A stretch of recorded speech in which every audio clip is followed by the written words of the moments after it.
కన్నా ముందు ఇండియాలో మ్యారేజ్ రిజిస్ట్రేషన్స్ కంపల్సరీ కాదు. బట్ 2006లో సుప్రీంకోర్ట్ ఆఫ్ ఇండియా ఏం చెప్పిందంటే మ్యారేజెస్ని లీగలైజ్ చేస్తూ మ్యారేజ్ రిజిస్ట్రేషన్ కంపల్సరీ చేసింది. అంటే కస్టమైజ్డ్ మ్యారేజెస్కి లీగల్ స్టేటస్ కల్పించింది. కస్టమైజ్డ్ మ్యారేజెస్ అంటే ఈ రంగరంగ వైభవంగా చేసుకునేటువంటి పెళ్ళిళ్ళు అనమాట. దీనికి లీగల్ స్టేటస్ ఇచ్చిందనమాట. ఇప్పుడు చాలామందికి అవేర్నెస్ ఉంది కాబట్టి మ్యారేజ్ అయిన తర్వాత వెళ్ళి రిజిస్ట్రేషన్ చేసుకుంటున్నారు. ఇంకా కొంతమంది చేసుకునే వాళ్ళు కూడా ఉన్నారు. నేను ఒక ఎగ్జాంపుల్ చెప్తాను. మన ఇండియాలో ఆధార్ కార్డు కంపల్సరీ, అంటే యూనిక్ ఐడెంటిటీ నెంబర్. మనకి ఆ పాన్ కార్డ్ ఎట్లా ఇస్తున్నారో ఆధార్ కార్డు ఇంకా కంపల్సరీ. అయితే ఆధార్ కార్డు ఇంట్లో పెద్దవాళ్ళకు ఉంటే సరిపోతుంది కదా, తల్లిదండ్రులకు ఉంటే సరిపోతుంది కదా. ఇంట్లో ఎంతమంది పిల్లలు ఉంటే అంతమంది పిల్లలకి ఎందుకు ఆధార్ కార్డు తీసుకుంటున్నాం, ఆధార్ నెంబర్ ఎందుకు ఇస్తున్నారు అంటే దానికి రీజన్ ఏంటి? ప్రతి వ్యక్తి గవర్నమెంట్ రికార్డులో ఉండాలి.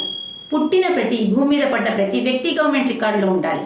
ఎవరికి ఎవరు ఏమి రిలేషన్ అవుతారు, రేపొద్దున ఎటువంటి బెనిఫిట్స్ రావాలి అన్నా, ఇన్హెరిటెన్స్ బెనిఫిట్స్ రావాలి అన్నా, గవర్నమెంట్ బెనిఫిట్స్ రావాలి అన్నా, పాలసీస్కి సంబంధించినవి రావాలి అన్నా కంప్లీట్గా అది ఆధార్ కార్డు మీదనే బేస్ అయి ఉంటుంది. కాబట్టి లీగల్ హెయిర్స్ ఎవరు, నామినీస్ ఎవరు తెలియాలి అన్నా అన్ని ఆధార్ కార్డు మీదనే బేస్ అయి ఉంటాయి. ఎక్కడికి పోయినా కూడా ఆధార్ కార్డు ఉందని అడుగుతారు. అంటే దానికి ఆ యూనిక్ ఐడెంటిటీ నెంబర్కి అంత ఇంపార్టెన్స్ ఉందన్నమాట. అదేవిధంగా మ్యారేజ్ రెండు వేరు చోట్ల పుట్టి పెరిగిన వాళ్ళు ఒక దగ్గర మ్యారేజ్గా ఒక యునైట్ అయినప్పుడు, ఒక దగ్గర ఒక షెల్టర్ కిందకి వచ్చినప్పుడు వాళ్ళు లీగల్లీ వెడ్డెడ్ హస్బెండ్ వైఫ్ అని చెప్పాలి అంటే ఏంటి ఆధారం? ఓన్లీ మ్యారేజ్ ఫొటోస్ పట్టుకొని తిరుగుతారా, లేకపోతే వెడ్డింగ్ కార్డ్ పట్టుకొని తిరుగుతారా? కాబట్టి మ్యారేజ్ సర్టిఫికేట్ అనేది కంపల్సరీ. గవర్నమెంట్ రికార్డులో ఉండాలి అంటే మ్యారేజ్ సర్టిఫికేట్ కంపల్సరీ.